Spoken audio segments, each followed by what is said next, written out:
Subscribe करें और bell दबाएं ताकि कोई खबर रह न जाए।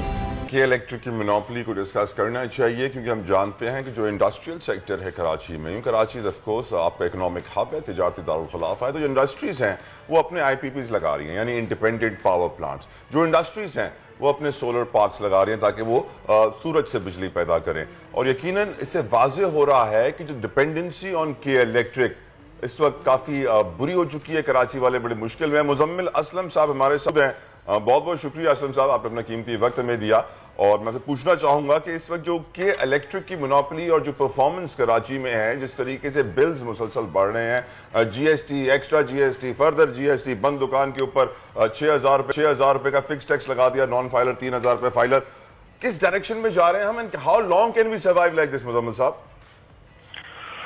देखें, ये तो अब हम ये कह दें कि पत्ताखोरी पे आ चुके हैं और पत्ता देंगे तो आप आगे चलें। और जो है एक ऑनेस्ट टैक्स पेयर, एक ऑनेस्ट जो बिजली का बिल भरता है बगैर चोरी के, उसके ऊपर ना सिर्फ ये कि जो बिजली चोरी कर रहा है बल्कि सरकारी एहलकारों के जो गलत फैसले माजी के, और वो तमाम का तमाम उस पर लाद दिया जा रहा है। अब मैं जितने लोगों को जानता हूँ जो साहिब सरवत हैं या जिनके पास, वो कह रहे हैं कि भाई अब हमने के इलेक्ट्रिक से बिजली लेनी नहीं है, हम अपने सोलर लगा लेंगे।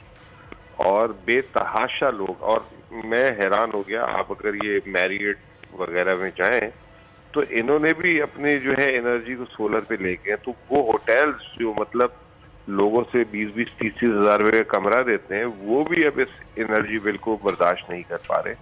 बड़े बड़े कारखाने जो हैं, लकी ग्रुप, किया ग्रुप और दूसरे, तमाम के तमाम सोलर पे जा रहे हैं। क्योंकि एक तो बिजली का बिल है, उसके ऊपर गैर यकीनी है। हर महीने आप नेपरा ने बढ़ा दिए, 8 बढ़ा दिए, आपको पता ही नहीं आपका बिजली का बिल क्या है। एक और इंपॉर्टेंट इशू मुजम्मिल साहब जो मैं आपसे डिस्कस करना चाहता हूं, डॉलर का है। ये मुझे बताइए कि गुज़िश्ता रोज ये खबर आई थी कि 2 बैंक्स को डॉलर की जरूरत थी, स्टेट बैंक ने देने से मना कर दिया, उन्होंने ओपन मार्केट से सारा डॉलर उठा लिया और फिर हमने रिकॉर्ड इजाफा देखा, एक दिन में 7 रुपए का, 3 महीने में 30 रुपए बढ़ चुका है डॉलर। सर 3 महीने में 40 रुपए बढ़ चुका है, 40 रुपए, और 21% जो है डॉलर की कीमत में कमी हुई है, रुपए की कीमत में कमी हुई है। और मैं ये समझ रहा था कि कल शाम को वजीर खजाना दिन में तो गायब थे और स्टेट बैंक कुछ ऐसा बयान देंगे कि जो लोग ये कर रहे हैं हम उनको सजा देंगे, हम यूं करेंगे वो करेंगे। लेकिन रात को जो बयान आया उससे तो मुझे बड़ा शक हो रहा है कि उसमें इन्होंने कहा कि वो आलमी मार्केट में डॉलर बहुत महंगा हो गया है, तो उसकी वजह से ये नेचुरल एडजस्टमेंट्स है। तो मुझे ये लग रहा है कि कोई रुपए का नया टारगेट दिया है और जिसको ये वहां तक लेके जाने की कोशिश कर रहे हैं। दूसरा ये कि स्टेट बैंक कहाँ से डॉलर देगा, उसके पास तो खुद डॉलर नहीं है, उसको तो डॉलर चाहिए, उसने कर्ज उतारना है। मुल्क में जो है 4 महीने से जो है $1 नहीं आया और वो मुसलसल कर्ज उतारना है उसको। और इमरान खान जो पोजीशन बना के गए थे वो तो खर्च कर दिए इन्होंने, तकरीबन $5 अरब इन्होंने 4 महीने में उड़ा दिए। और बोलते ये बैठ के कि हमने मुल्क को दिवालिये से बचा लिया। ये कौन सा दिवालिया है जिसमें रुपए की कदर ऊपर जा रही है, शरह सूद ऊपर जा रहा है, और आपके बॉन्ड की, क्या हम दिवालिया हो चुके हैं मुजम्मिल साहब?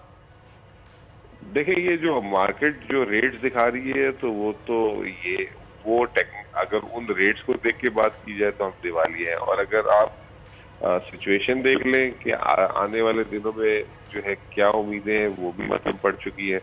IMF स्टाफ लेवल एग्रीमेंट के तब कह रहे हैं अगस्त के आखिर में बोर्ड मीटिंग करेगा, अगर हुकूमत ने शराइत मान ली तो उसके बीच में $4 अरब। लेकिन मुजम्मिल साहब, इतनी शराइत मानने के बावजूद भी हासिल वसूल तो हमें कुछ नजर नहीं आ रहा। वैसे ही डॉलर की कीमतों में इजाफा तो चला जा रहा है, कितनी और शराइत मानेंगे? आवाम कहाँ जाएगी? मुल्क का क्या हशर होगा? मैं कौन होता हूँ शराइत मानने वाला? जिसको बिठाया उससे पूछे, वो लगाता रोज। सब्सक्राइब करें और बेल दबाएं ताकि कोई खबर रह न जाए।